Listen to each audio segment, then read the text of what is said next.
trophy hunting brings $200 million into Africa each year. But is the practice of trophy hunting depleting the already scarce resources of wildlife on the continent? After the controversial death of Cecil the lion, there has been a strong push from the Western world to ban trophy hunting imports altogether. African states have responded fervently against the boycott, suggesting that the monies that flow in from trophy hunting is valuable lifeblood for wildlife conservation efforts on the ground. Good evening, viewers, and welcome to One Exclusive. Tonight with us in studio is Vice President of the Namibia Professional Hunting Association, Deneen van der Westhuizen. Good evening, Deneen. Good evening, Alna. Thanks for having me. Now, Deneen, as we saw in the insert, there's a lot of huff about trophy hunting. The EU has placed bans on a lot of trophies from West Africa. You see countries like Kenya and Botswana banning trophy hunting altogether, or really making the laws a lot stricter. So with everything going on, is there still a space for trophy hunting in Africa? Yes, Alna. First of all, the EU tries to place bans. Namibia, the government has been very successful recently to uphold these bans and not to have it pass through the EU Parliament, which is hats off to our government. And yes, most certainly there is place for trophy hunting in our view, and I would like to urge our Namibian citizens to be able to see that possibility, because without the conservation hunting that's taking place, our game numbers would most certainly dwindle, and that's a fact that's been happening for years and years. And since trophy hunting or conservation hunting, which is the nice new word for this, has started to take place in Namibia, our wildlife numbers have soared. I'm just going to stop you there. Let's just go back to Africa. Let's talk a bit about Cecil the lion. Now, I know Cecil the lion was a very big uproar, and since then even the Netherlands has banned any lions, because I think there's only 35,000 lions left in the wild. But numbers in Namibia, for instance, are growing. Particularly in Africa with lion hunting. What's the problem there? The problem is most certainly one thing, and that's habitat. The habitat, the decreasing of the habitat is wildlife in general's biggest threat. And human-wildlife conflict is a lion's biggest threat. Fortunately, with conservation hunting, that's the only thing that actually upholds habitat, and that's why it's really a necessary tool to be used and utilized in this sense to uphold a lion population. And if you take the black rhino population in Namibia, that is one of the biggest reasons why we've got or the biggest black rhino population in Namibia, is because of that. It's a very proactive decision that the government had to make. And the same with the Cecil the lion. It was a very unfortunate thing that happened, but in my sense, or in my opinion, the biggest problem started when the lion got a name, a human name. Because then all of a sudden there's a type of a sentiment that's being given to that lion. So he's one in many other lions He's one in many other lions. He was hunted illegally, that's a fact, and that's the biggest problem. That's the one thing that happens unfortunately or that can happen in conservation hunting. Yeah. But he is one of thousands of lions. He's 10 years old, which means, for a lion that age, he's dead on its feet almost, if I can use that term. So to hunt a lion per se, there's nothing wrong with that. There's nothing wrong with hunting the correct lion in the correct way, where there's a plan in place, and it's being used as a conservation tool. In this regard, it was hunted illegally, which is totally wrong. But the lion had a name. It was personified by the public, and therefore a huge outcry. So you think really with Cecil the lion, it was more about the media hype than anything else? Yes, but also remember, it was wrong. It was wrong. It was illegal. It was an illegal hunt. And just before we round up the topic about Africa, you talk about habitat. What is the threats to wildlife habitat? Because if it's not the hunting that's causing the numbers to dwindle, what is it that's causing the numbers to dwindle? It's definitely not the hunting. The hunting has been proven over and over again that it actually it increases the numbers in wildlife. But it's human population. That's the one thing. The human population growing bigger and bigger and bigger causes people to want to move into certain areas, and therefore the habitats of wild animals are taken away. And agriculture, I'm sure, as well. I mean, yes, because of humans, because humans need to have agriculture, they need to feed them, and that's where in Namibia, especially our problem animals comes in, or animals that are being declared by humans as problem animals just because they go into their crops, they go into the fields, they kill calves of cattle, and it's taken away the incentive or the money-making tool of a human being, and therefore our government has placed certain incentives towards the people living on that land so that they can utilize the wildlife and use it as an incentive for them. After the break, we explore hunting bids and concessions, especially for the Namibian black rhino.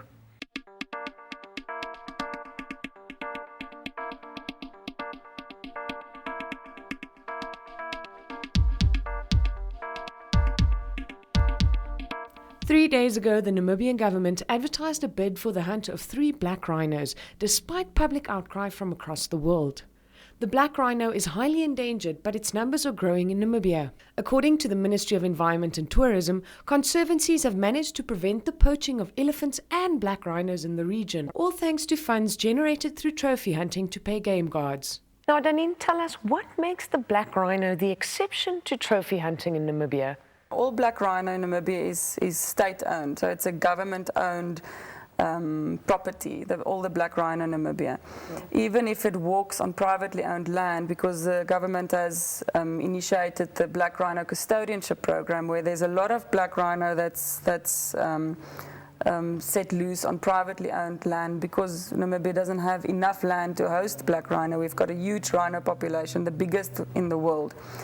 So these valuta, or the money that's being made, are being generated solely for the government. 100% of the money that the government bids or puts on auction goes straight into the government. And the government per se uses this money to re-inhabit the black rhino again. So the black rhino is unique in that sense, that the government is controlling it. 100%. 100%. Yes. You as an operator can, of course, add money onto that, which cannot be a lot. You can imagine a guy already paying $400,000 to $450,000 for an animal. If you put another 100,000 on it, you will basically outbid yourself. So there is a profit that you as an operator can ask over and above. But basically the money that it's being auctioned off is 100% into the government. Okay. And let's just talk about the other animals and the other types of trophy hunting, because there is not one type, and there is not one type of animal. So can you just discuss what type of trophy hunting, conservation hunting do we have in Namibia at the moment? You basically have your conservation hunting, which is the new name for trophy hunting. Then you've got your normal, regular meat hunting that takes place, which is also very widely spread over Namibia, and it's an age-old tradition of basically all Namibians to hunt for their yearly meat. And that's actually basically it, if you can categorize it in 2 different areas. For both types of hunting, you need a permit that's issued by the Ministry of Environment and Tourism. And then sometimes, or in our concession and communal land areas, the government also gives out a quota for own use animals. That is an animal that is being hunted by either a Namibian or anybody or a trophy hunter for a much lesser price, and all that money is generated solely for the community, and also all the meat goes straight into that community. So it's basically an incentive to the community to have something to eat.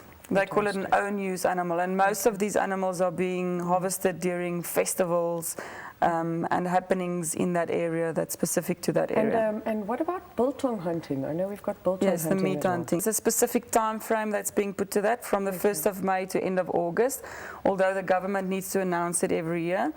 And then you as an operator, normally this meat hunting takes place on privately owned land, and even some concessions that are operated by hunting operators. And you also need to apply for a permit for each hunter that comes into the country, or even if it's Namibians, you have to have a hunting permit. There's certain quotas that's set out for that. You have to apply for a shoot and sell permit. You have to be registered as a hunting operator. And then there's certain limits towards that. Namibia, you can't just go and shoot as many animals as you like, except if you're a farm owner. And in that regard, you're also not allowed to shoot protected animals like your zebra, your hartebeest. So there's a very strict... Yeah, I just want to get back to, like, really, if we're talking about trophy hunting, I think also the biggest problem is the permits. Accessibility, implementation. Just to give our viewer an idea, if someone were to come from overseas, they'd had to pay a specific price. So the government would have to know how many animals, wild animals, you're roaming on farms, am I right? Yes. So you have to let the government know how many wild animals you have. Yes, it all depends whether you're in closed property or whether you're in an open free range area. But it doesn't matter if you register as a trophy hunting operator, the government will send, the ministry will send out some officials to do a basic game count together with you. Right. If I can take an example like a klipspringer, for example, it's a protected animal in Namibia, and for trophy hunting they put a very strict limit on those animals. They would come, they would walk your mountains, they would look at droppings, they would make determinations, and together with your very good stats that you've gathered hopefully over the years, they will make a decision regarding what the quota would be for that specific area for those animals. All right, but it's difficult to control free roaming animals. I mean, not over a time period. Yes, if you want to do it in 1 month's time or even in 1 year's time, it is quite difficult. But these days there are a lot of methods, and very, very good methods, different types of methods that they do to do game counts, from helicopters, from certain roads that you drive on a certain day, on a certain week, which gives you, on the long run, a very, very good idea. And the one main thing that has happened is that our numbers have increased a lot. If you look at predator numbers in Namibia, like your leopard and your cheetah, it has increased so much that we've sit again with a huge leopard problem. A lot of leopard are being taken by farmers and cattle farmers, much more than 10 years ago, because of a total increase, all of a sudden increase in those numbers. So in general, if you go back to the numbers, the wildlife numbers, yes, you have to have a proper game count, and you have to know to establish a proper quota for the government to be able to provide that. But officially, any trophy hunting permit only allows a hunter to hunt 2 of each species on your normal plains game. After the insert, we will explore the relationship between trophy hunting and poaching. Does a higher supply of endangered wildlife mean a higher demand?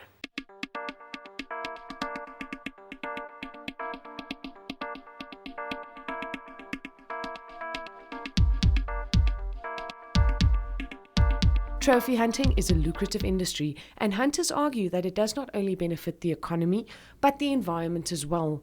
They say that hunts safeguard wildlife habitat from agricultural exploitation and human degradation. Activists argue, however, that trophy hunts create a demand for the destruction of endangered species, thus adding to the demise of wildlife in general, and also then increasing the illegal poaching of endangered animals. Deneen, tell us, what is the correlation between poaching and trophy hunting?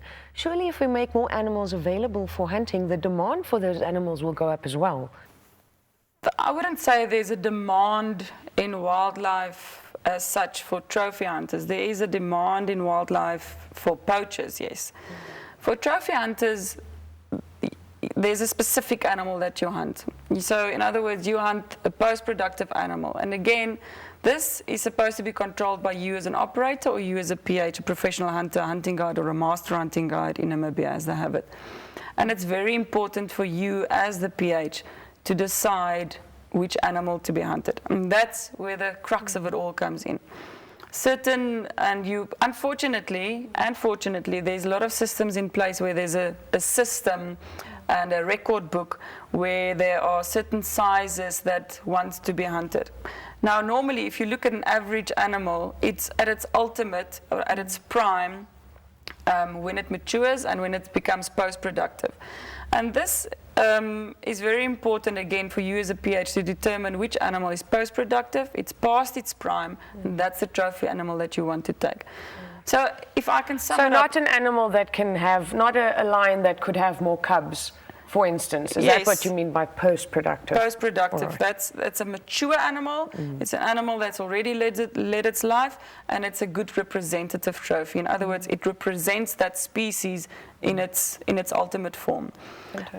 And if you look at percentage-wise animals that the trophy percentage is actually being taken out, quotas that are being given out by the government, for example, are less than 2% of the population. And animals reproduce at a rate in the natural habitat at about 20 to 30%. So if you take out a trophy-specific animal, it doesn't affect the wildlife very at all. very little influence on But the you population. have to hunt the correct animal. All If you right. hunt an animal that's productive, that's not yet post-mature, that's not yet in its mature form, then you will definitely influence a population of animals, and that's important. Fantastic, Danine. I'm going to stop you. Our time is running out. You have painted quite a rosy picture, and you have told us that it is a very regulated industry and that it is bringing money into the country. But the reality is that everything is corruptible. I obviously can't ask you on camera who is abusing trophy hunting, but where are the loopholes and the shortfalls? There are things that are stopping the money from trickling down to the right people. Let's talk about that for a bit. Yes, in any business and also in the hunting business in Namibia, unfortunately, there are your rotten apples. And that's why it's very important for people to realize that there are associations like NAFA, the Namibian Professional Hunting Association, which regulates its members. It has a code of conduct and an ethical fair chase hunting protocol that you need to stick by. If you don't belong to an association like that, I would raise my eyebrows very high, because there's no reason not to belong and not to be wanting to be ethical and hunting the right way. People have got a lot of excuses not to be part of the association, and a lot of people are angry because they can't hunt leopard with hounds anymore, things like that. And ultimately, you as a hunter are a conservationist. You need to protect what this country has given us, our heritage, and you have to respect the rules and regulations that our ministry have set about. And in fact, to better our wildlife, and for us to utilize our wildlife, for our people to gain in that as well. Now, how does NAFA do that? I mean, it's good to say we've got an organization with morals, but you are obviously trying to help government to implement the right laws and the right procedures. Yes, we work very strictly with the government. We had a meeting with them again yesterday, and we talked about this because we are at a stage where we need a statutory body, where there's much more stricter enforcement of these regulations. You have mentioned corruption. It happens, especially in the concession areas, and it needs to be more transparent. People from the public, from the associations, need to be let into the system and how they are being granted certain tenders. Things like that is a problem. It's always a problem. But with an association like NAFA, we always try to have a foot in there. We always try to help the government make certain decisions. So you act like a third watchdog in a way. Yes, and we are very strict on our members. We've got a disciplinary committee where if there's anything, and anybody can put a case forward to the DC from overseas, from the public, it's immediately investigated, and if somebody is found guilty, it's being given over to the ministry at this stage. All right. Fantastic, Danine. I think you've answered all our questions very well. If I can say something from my side, I would like to urge our fellow Namibians that we've got such a beautiful country with such beautiful resources. It is important to realize and be open-minded about how we can protect it, how we can protect this wildlife that has been given to us. And we are the custodians. And we need to help our government stick to the rules, do it the right way, and be proud of what we have accomplished already in this country. There you have it, ladies and gentlemen. If you have anything to say about this topic, SMS us at 555. From One Exclusive, good night.